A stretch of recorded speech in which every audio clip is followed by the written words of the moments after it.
افغانستان نے جب پاکستانی سرحدی چوکیوں پر اچانک حملہ کیا تو شاید اسے اندازہ نہیں تھا کہ اس کا نتیجہ کتنا سنگین نکلے گا۔ پاکستان کی بہادر افواج نے نہ صرف اس حملے کا بھرپور جواب دیا بلکہ دشمن کو ایسی عبرتناک شکست دی جس کی مثال حالیہ تاریخ میں کم ہی ملتی ہے۔ پاکستانی فوج نے بڑی حکمت عملی کے ساتھ جوابی کارروائی کرتے ہوئے افغان طالبان کے متعدد بارڈر پوسٹوں کو تباہ کر دیا۔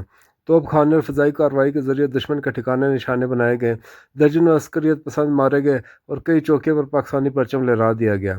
اس جوابی کارروائی کے بعد افغان اہلکاروں کو پسپا ہو کر اپنی پوزیشنیں چھوڑنی پڑیں۔ افغانستان کے لیے اس جھڑپ کے منفی اثرات بہت گہرے ہیں۔ سب سے پہلے تجارتی راستوں کی بندش نے افغان معیشت کو جھٹکا دیا۔ تورخم، چمن اور دیگر سرحدی کراسنگ بند ہونے سے روزمرہ اشیاء کی ترسیل رک گئی، جس سے عام افغان شہری مزید مشکلات کا شکار ہو گئے۔ دوسرا، طالبان حکومت کی ساکھ پر بھی شدید اثر پڑا ہے۔ عالمی سطح پر یہ تاثر ابھر رہا ہے کہ افغان انتظامیہ نہ صرف ہمسایہ ملک کے ساتھ امن قائم کرنے میں ناکام ہے بلکہ دہشت گرد گروہوں کو پناہ دینے کا الزام بھی مزید مضبوط ہو گیا ہے۔